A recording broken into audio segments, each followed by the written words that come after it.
It's impossible. Ask a baby not to cry. It's just impossible.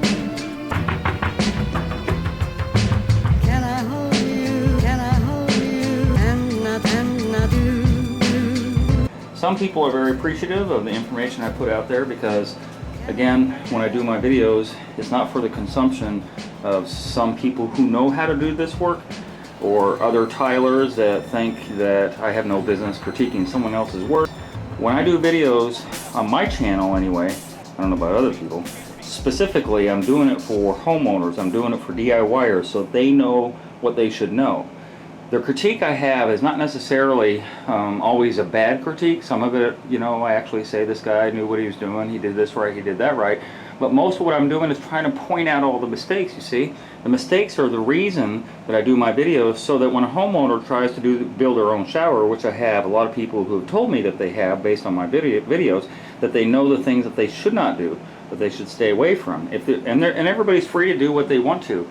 So I just want you to understand, I'm prefacing this video by saying that, because when I do critiques, that's the reason why. Homeowners, DIYers, maybe a tile guy that's just starting out, these are the things that I learn along the way, and I just want to share that stuff with you. And it's kind of dark in here. This bathroom actually needs a secondary light, which there's not, so I've got 3 lights over there, but nothing here. So I have my flashlight, and a couple of these things I'm going to be using my flashlight so you get a better look at what's going on. The curb I'm going to start with because it's kind of a FUBU curb. If you don't know what FUBU is, look it up. This is one solid piece going across the curb. Yay, I like that. But then down here they didn't do a solid piece. They chose to use bullnose instead, which is okay. But you have a lot of options when you finish off a curb.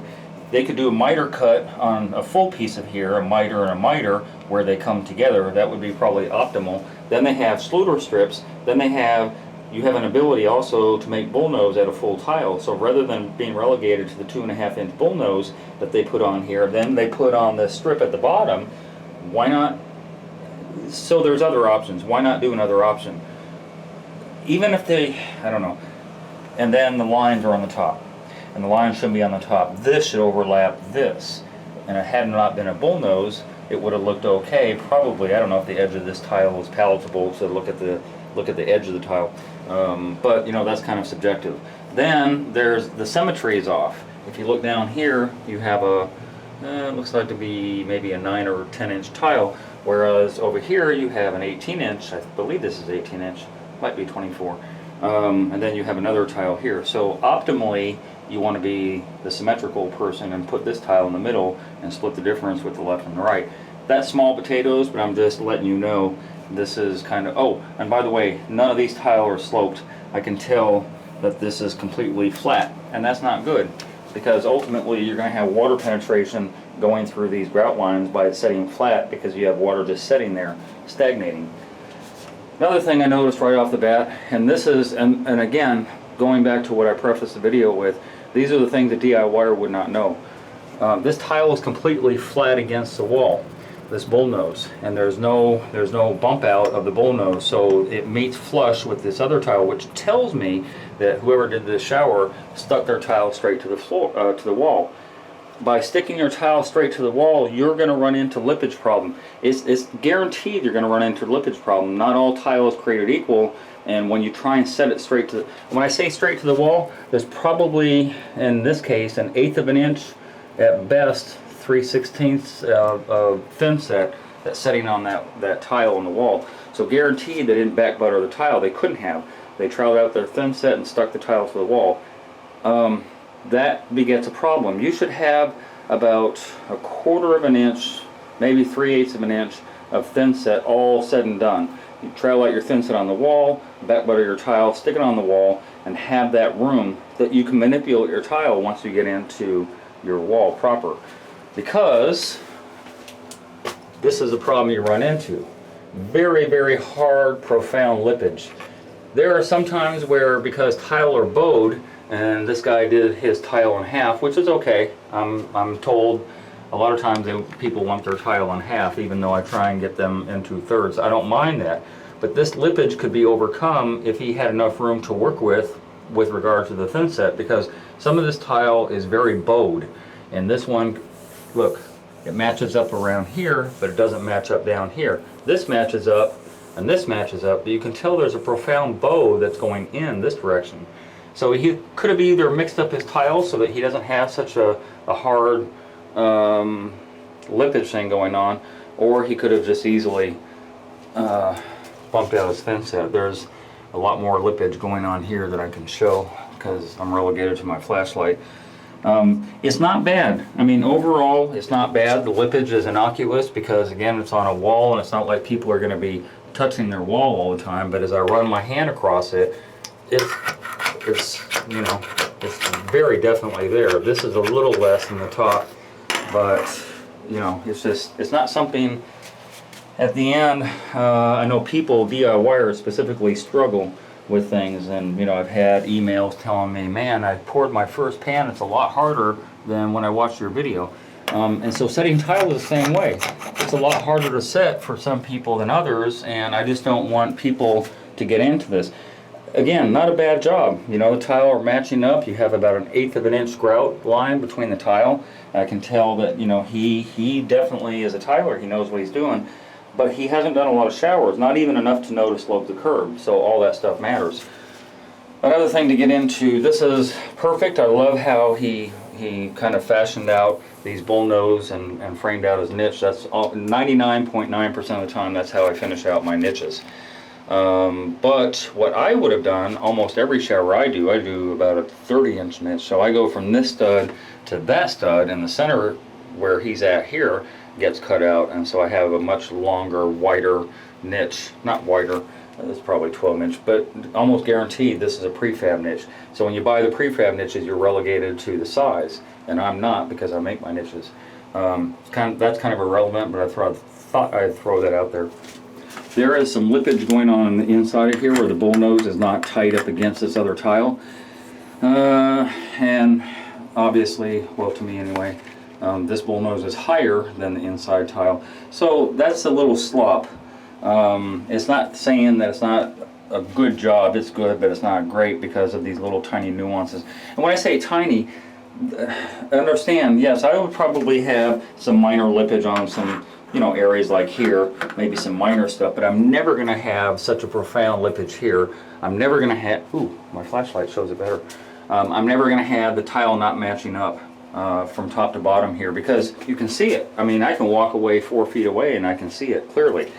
Again, this niche is not sloped any more than this curb is sloped.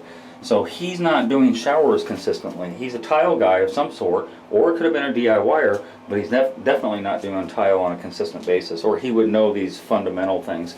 Another thing too, fundamental to me, river rock is a difficult tile to set.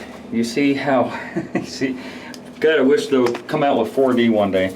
I mean, like, this is also going on the floor, which I'll show you in a few seconds, but this tile, this piece of rock is sticking out.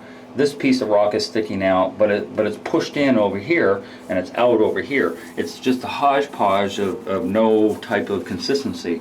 I can feel this one is sticking out pretty far too. And so this is hard to overcome if you don't know what you're doing, especially on river rock. Any mosaic is going to be difficult enough, but river rock is even worse. And the reason it's worse is we get down to the floor, and I don't know that the flashlight is going to highlight. Let's see if I can see. Yeah, you can see it clearly on the video where there's a lot of dips going on.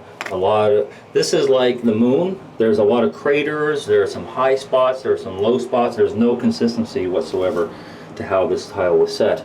And the biggest issue and the biggest problem that people who don't do this work all the time, that they don't know, this river rock comes on a mat, and it's pretty level and pretty even across the top.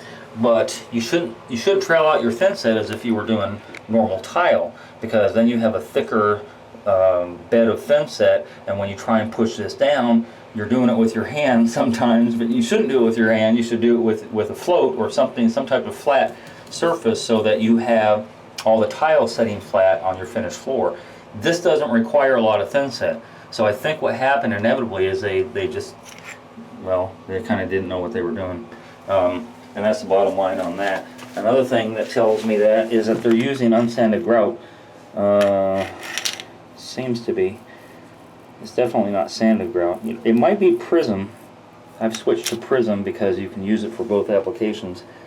But right off the bat, to me, it looks like unsanded grout, which is, for my purposes, a big no-no. I would never use sanded grout on the shower floor. But then all this, look at that tile. Look at that piece is sticking up so far off the other ones.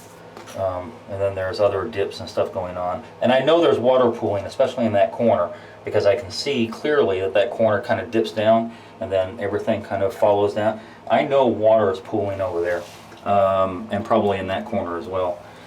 And then we get to the drain area. One of the reasons I don't like square drains, and people are fixated on square drains nowadays because they look nice, but they're not practical for my purposes. The reason I don't like square drains is not the drain itself, is the symmetry of the drain. When I do a circular drain, all these little pieces that I have around here are going to set up higher than the drain cap itself, the drain grate as I were. The individual pieces of tile get tapered off to a positive angle down into the drain. I can do that with a circular drain. It's very, very difficult to do that with a square drain using any type of tile.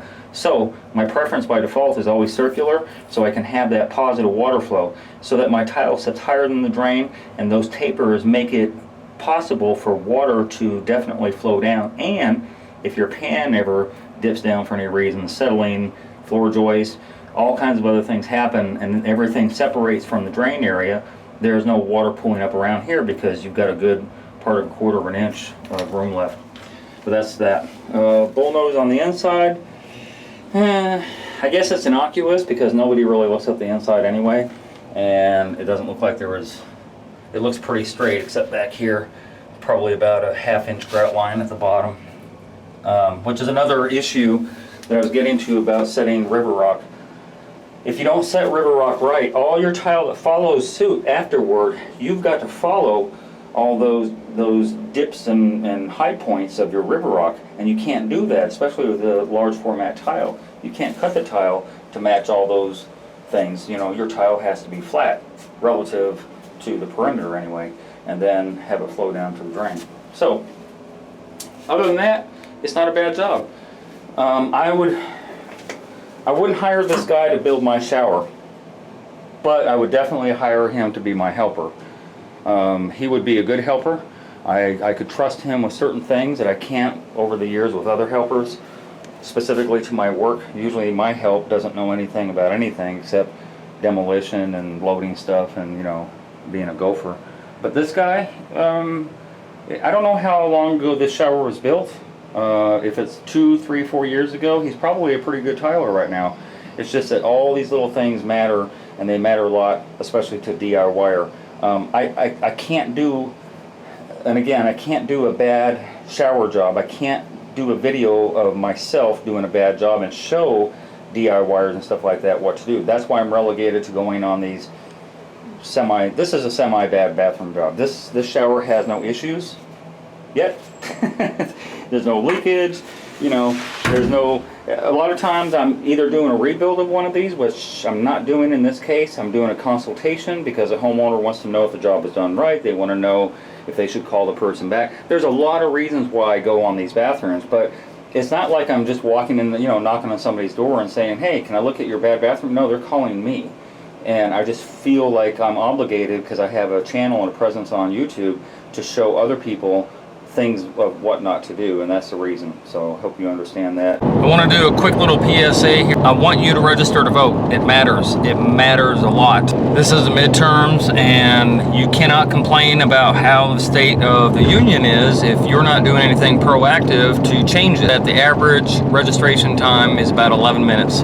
Do you not have 11 minutes in your life to make a change? You gotta make a change. Come on, people. Get out there and register. Especially those people under 30. Those are the ones that don't vote very much. If you're under 30, get out there and register to vote.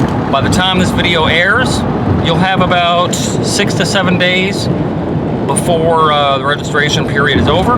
You must do it 30 days before the election. So get out there, get it done. Please, please, please. It does matter. I hope you enjoyed that video. If you did, then subscribe. Hit that button and subscribe. I make nothing off of YouTube, so please be a Patreon member. I'm going to post a link down below to my Patreon account, and you can donate $1, $5, $10, $20 a month. Just pledge that on a monthly basis. That will help me produce more videos and content so that you can watch and learn from my channel. And donate at least $50 if you're going to call. If you're going to call for advice, donate to my PayPal, please. Donate first, and then feel free to call me or email me for advice. Otherwise, business calls only, please.